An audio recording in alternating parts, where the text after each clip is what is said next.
Hello, and welcome to the monthly read. It is I, Sonia Estelle, with October 2023's general read. And then, obviously, if you are on my Patreon and you are doing the most, which means you are subscribing at $10 a month, then you get to ask a question every month. And obviously, I'll be answering those questions for those people who are in that category. So at the moment, I am looking out the decks.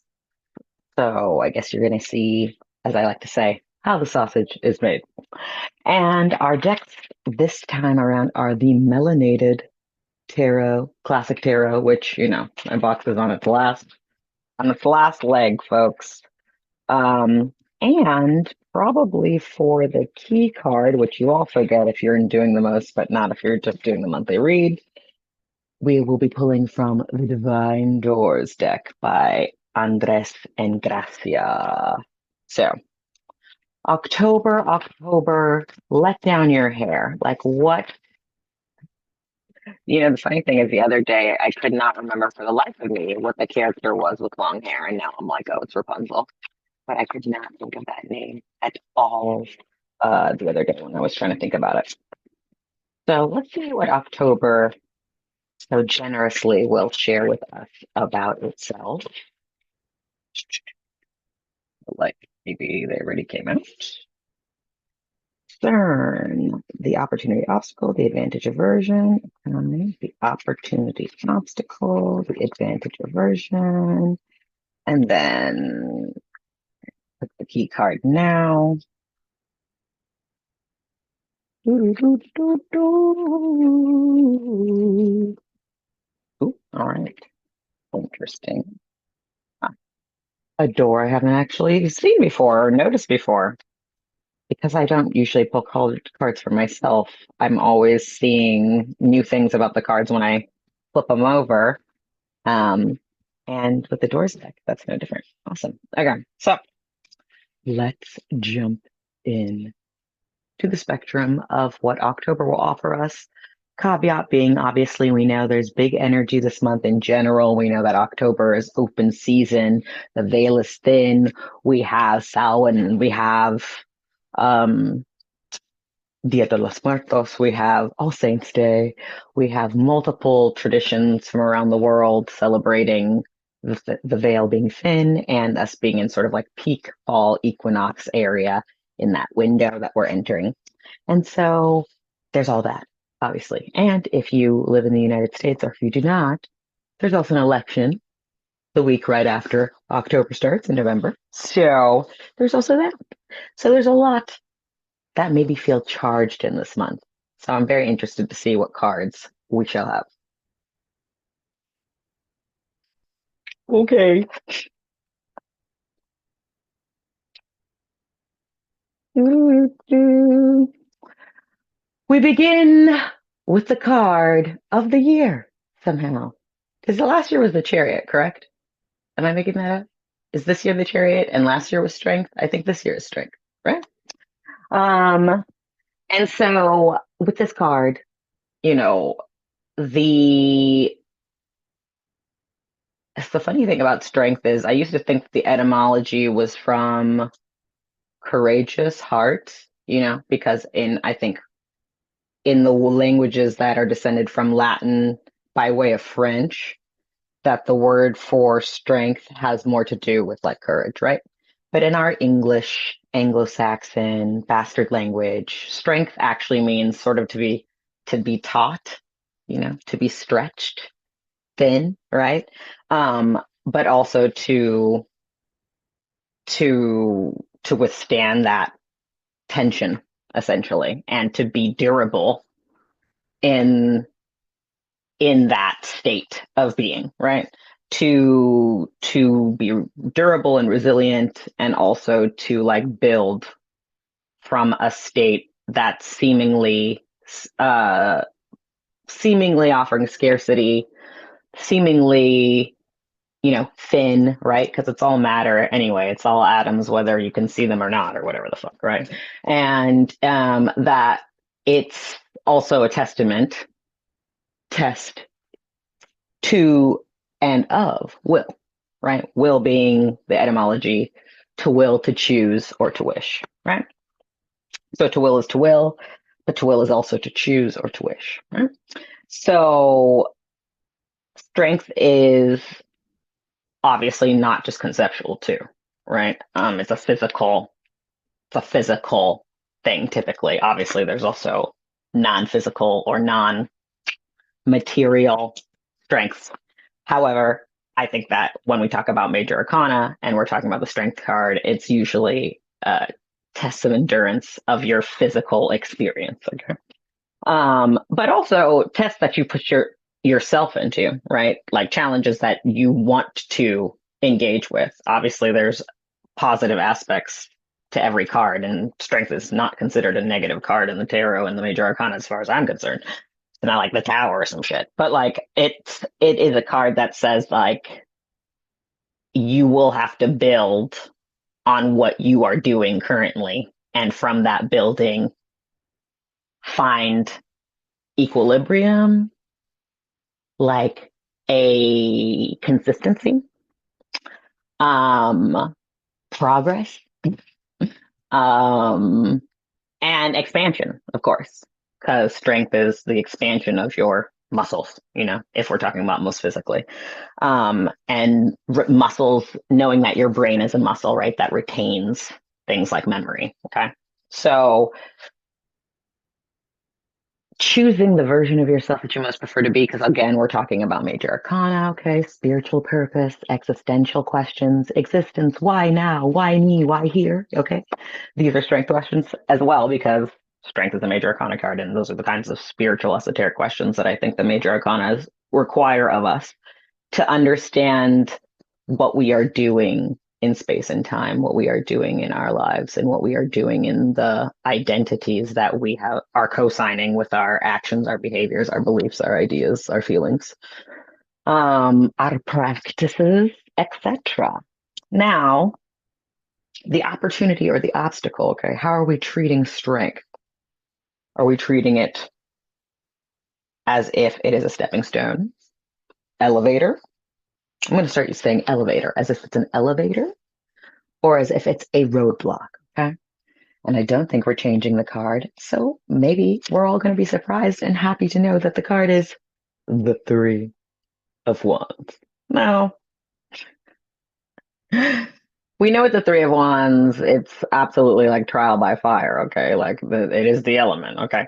And not only with the fire, I've been saying to the people recently, fire is the only element that depends on other things in order to exist. So it is ultimately an element that is contingent upon relationship. Fires that burn too much run out of things to burn, they put themselves out. Fire that burns too little extinguishes itself. Fire that burns plastic is different than fire that burns wood, that is different than fire that burns gas, is different than fire that burns coal, So relationship is really determines the quality of the burn with fire, okay? And of course, there's a spectrum and there are levels and dimensions and frequencies to it all, okay? But there are dynamics, okay? Fire is about the motherfucking dynamics, okay? This is not going to be a monotone song, monotone experience. This is learning through osmosis personified in a way that, because fire combines specifically, in my opinion, fire combines earth with specifically emotions, right? So there's pentacles elements in fire, and there's cups elements in fire, but also there's air, right? Because it's about will, about the person and the relationship to the group. So when we see the Three of Wands, this is about what you will. So back to that, but also in reflection of everything else, right? Knowing what other people will for themselves, what other groups have willed for themselves, not just in the here and now, not just in the sphere of your actual life, but let's say in the context of history, in the context of generation, in the context of time and space, in the context of environment, physical, actual, literal environment. Um, there's a lot to know here. And I think that, as much as the Three of Wands is like the promise of adventure and also the willingness to sort of like be in the journey, in the experience of the journey. And I don't know if let's say it's an optimism, but it's like there's like a fool quality here, right? Because according to our social conditioning, when we're at the Two of Wands, this person is in the lap of luxury, like they look like they have a nice life. Like, why are they going to abandon all that to be out in these streets, right? Because even though it looks cute at the Four of Wands, we know by the time the Wands gets to the Five, it's strug mode, okay? So there's a quality here where it's like, you get what you ask for. And of course, what you ask for is about what you believe, and what you believe is about, you know, your feelings in combination with your experience. And that's why I say fire and wands is very much like a cups and pentacles combo. Okay. So it's like if you can advance through the trial by fire, aka an element in a suit that really isn't just about itself, but is about other things, then you can really advance. Obviously, fire was like the first fucking technology, and it's funny. I was saying in my head to existence the other day, I was like, I'm not on some like fucking Prometheus shit, okay? I'm not trying to roll the fucking boulder all the way up the fucking hill every day and then like have to do it again. And then also, it didn't that motherfucker get his liver plucked out by vultures. So it's like, I don't want to do this by the worst possible circumstances. However, fire has its consequences. It has its spectrum of polarity. It has its negative, neutral, and positive. So, and there's three here. Okay. So it has its negative, neutral, and positive. Ironically, this is the positive one. Okay. That's negative, but that's neutral. That's the one that that person is holding. They're keeping don't know mind. That's why there's a fool element here, right? Like they're like, I'm still gonna fuck around and find out. I'm still gonna go in the direction of the reality that I claim that I prefer to be a part of by being the aspect of myself that is a part of that reality and acting from that version of myself to the best of my ability at all possible times and spaces as much as I can whenever I remember. I was just thinking about this, which is why I was late while I was making my tea before I came here, which is, you know, Taoism is a practice in the sense that there's no there's nothing to worship. There's just something to do. And the reward for practicing Taoism is practicing Taoism. The punishment for not practicing Taoism is being out of practice, right? But then the remedy for that circumstance, if we can call it a punishment, is just then following the Tao and practicing Taoism. So the reward of Taoism is Taoism itself.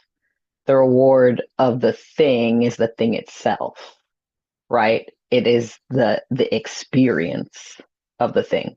It is being present to what you claim you actually embody, prefer, believe, are, right? It's integrity. So being present, being able to be present to what is, and also to what you prefer, even if it isn't what you are experiencing, that is like an elevated integrity, okay? That is like masterful muscle, okay? That is mastery, all right? So the opportunity, the obstacle is like, hey, the opportunity here is mastery. It's experience, it's knowing, right? Esse quam vedere, to be rather than to seem. It is the actual embodied knowledge of something as opposed to the idea of it or the presentation of it. And it's ultimately really about like faith and trusting in in yourself, right? Your existence, your experience with all that is, aka the universe, aka reality. Okay. So the opportunity here is manifold. Um, and so are the risks. That being said, the whole point of experiencing something is the experience. So if you know that you are an experience, then you have to decide what the point of view is. And Wands allows you to do that by asking you, who are you in relationship to everything else? What is you and what is everything else's idea of you? And to which pole do you exist? Okay. Where are you leaning, or are you like balanced? Now, what about our character, aka the advantage or the aversion? What about our character is helping or hurting us in this situation? Like, what am I doing? How am I getting in my own way? Okay. If I am, because we don't have to assume the worst of ourselves, okay? Talking to self. Um, and we have the Page of Swords. Oop, sorry, the light is like punishing here. Yes. The Page of Swords. Looks so weird in the camera. There we go. Okay. So, first of all, messages, okay? Intuition, being in your head, but also that's the interesting thing. Obviously, you can't have like a brain and an intellect without having a body. And so it's not like your intellect and your brain aren't a part of your physical experience. They're absolutely a part of your physical experience. The interesting thing is, do you use them like they're a part of your physical experience, or do you partition them to some other reality where you have to exist, where your body just like sits on pause, So with the Page of Swords, especially since it's the messenger, I like to describe the pages like this. And I've been working on this storytelling of the court cards of any suit. Okay. The only story, the last story to actually come to me is the king and the knights. I have a little story about the knights. That's easy. But like the actual narrative, and you're going to know what I mean by this. Okay. So the page is the messenger, okay? It's the one court card that has to go where every other court card dictates it goes. The knight, the queen, the king, and the ace, because in my tarot panthology, I read the ace above the king on the way to the major arcana. It's the bridge to the major arcana, okay? So with a page, every page has to deliver the messages that they are dictated to deliver through the hierarchical structure of the court cards, right? But each page goes about that process in a way that's very personal to the suit, right? So the Page of Swords being logistical and wanting to get on with their experience, right? Because there's this catching up with the self that the mind is constantly doing, aka just being present to what is, but we think of it as catching up because we imagine we are behind because we're nihilistic, okay? That's like just the ground floor. On top of that framework, there's the reality that like certain people have certain natures that are most conductive through certain behavioral mechanisms. Okay. So with the Page of Swords, they've already like filled out their will, their do not resuscitate form. They already have like put money aside if they have any for the descendants. They've already handled everything in, as far as they're concerned on an intellectual level for the family. So of all the pages, the Page of Swords is the one who just wants to get them fucking message delivered. They just want to get there, get it over with, either get beheaded or get home. They want to get on with their life, right? So there's a kind of urgency, eagerness. There's an eagerness to the Page of Swords that's kind of childlike and also adventuresome, but like the word that's coming to me is like playful and gaming and like instigative. There's an aspect to the Page of Swords where it's like, I'm just going to get this ball rolling kind of thing. And other pages don't act like that, right? Like the Page of Cups is like, all right, I'm going to deliver this message, but I'm going to do all the fucking things I like to do on the way to deliver this fucking message, because if I get beheaded, I'll never be able to do those things again. So they're like, I'm going to get my favorite sandwich. I'm going to sit by this fucking river. I'm going to go, watch that play on the way. They're doing shit like that. The Page of Wands is kind of similar to the Page of Cups, except they're like, I'm going to be seen in all my favorite places along the way. So if anything happens to me, people will speak my name and carry my tale to the lands I come from. Okay. It's more about being in the places of excitement, but that's not a personal thing necessarily for the Page of Wands. It's something that involves other people. or at least like a public eye. Okay. The Page of Pentacles is like, hey, family, sit down with me. I'm going to have to go to these lands. Here's the map. I may not come back. Like, what do we want to talk about? What do we want to plan before I go? Okay. Page of Pentacles is involving the whole fucking community on their way, right? And then doing things that are logistical and logical so that if anything goes awry, their trace will be found. Okay. The Page of Swords is not really thinking about anybody else. They're thinking, I took on this fucking job, so let me go do this fucking job so I can get back to my life. Okay. And if they don't get back to their life, they're doing what they claim they intend to do. So when I see this card as the advantage of the aversion, it's like not needing to catch up with yourself because you are allowing yourself to be present to what you actually prefer to do. That is permission that starts in the mind. You know, that's permission that starts in the ego. That's permission that comes from neutral ego, right? Because, you know, I say neutral ego is all verbs. I do, I be, I eat, I sleep, I love, I live, I die. Okay? Negative ego is I am, but, oh my God, there are people who don't like me here. So, like, I'm not going to be who I really am to myself because they don't like me. Okay? And obviously, there's levels to that. And I'm using farce and exaggeration. Okay? Positive ego is I am, and oh my God, it's really amazing. And whoa, there are some haters here, but I am going to use them to become a version of myself that's even better than the one I am now to myself. Okay. So I always tell people shoot for the neutral ego. Okay. I'm not asking you to be a motherfucking master. I'm asking you to just like move yourself out of the nihilism to the best of your ability so that you can be present to what is what you prefer. What isn't what you prefer. One is all about balancing what that is so that it's equally yoked, which means existentially, you're doing your existential job called I am being myself because that is the only thing that existence ever gave me, including everything else I've ever had. But this is the first thing. Okay. So that's what I gotta say about that. Now, we have the beauty of the Divine Doors deck is I can show you the door monthly read people and people who are not a part of my Doing the Most on Patreon. But I will let you interpret the message for yourself because in the Divine Doors deck, every front of the card is a door, but the back has its own message. So we bid you adieu now, monthly readers.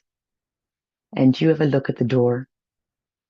You think about what this door represents to you in your mind. Okay. Blue, blue, blue, blue, blue, blue, blue.